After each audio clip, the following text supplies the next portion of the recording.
Ce qui m'a motivé vraiment, c'est le côté esthétique à l'origine. L'immeuble était vraiment dans un piteux état. Il fallait faire ce ravalement et j'ai pensé immédiatement pour les questions économie et écologiques à l'isolation par l'extérieur. Si vous voulez, l'immeuble d'origine, c'est celui qui est en face. Et là encore, il est propre. C'était vraiment une passoire thermique, comme on dit. L'hiver, on sentait des courants d'air dans l'appartement. Donc avec le conseil syndical, on s'est un peu réunis. On a dit, plutôt que de payer un ravalement, on pourrait peut-être faire une isolation par l'extérieur, puisqu'il y a des tas d'aides qui commencent à être mis en place, donc on pourrait peut-être profiter de ces aides. Donc on peut aller voir l'extérieur. Là, ils ont fait l'isolation par l'extérieur, pareil, 16 cm.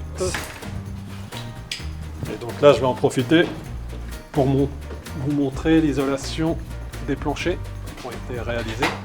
On le voit très bien ici. Voilà.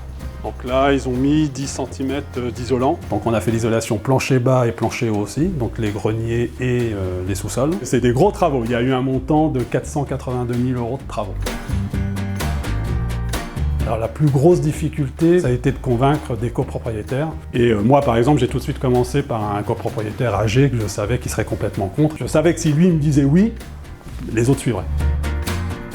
Pour ce genre de projet, je pense que le début, c'est déjà d'avoir un bon syndic de copropriété. La clé, c'est qu'en fait, il faut bien préparer le projet. Pendant 2 ans, on a travaillé en amont, on a informé les copropriétaires, on avait un conseil syndical très engagé, donc ils étaient les voir copropriétaire par copropriétaire pour leur présenter le projet, pour leur expliquer, donner les détails techniques et financiers par rapport aux travaux qu'on allait réaliser. Vu les montants engagés, les gens se disent non, on ne va pas avoir les moyens. Il faut vraiment aller chercher toutes les explications, les aides. Tout ça, c'est un gros travail avant la moindre assemblée pour voter. Ce qui a vraiment convaincu, c'est vraiment toutes les aides financières qui ont été mises en place. Du coup, c'est là où on a commencé à voir avec la région, avec la ville de Strasbourg, avec l'ANA, au niveau des crédits d'impôt, au niveau des certificats d'économie d'énergie et bien entendu avec l'aide de notre fédération, la FNAIM, qui nous ont énormément aidés.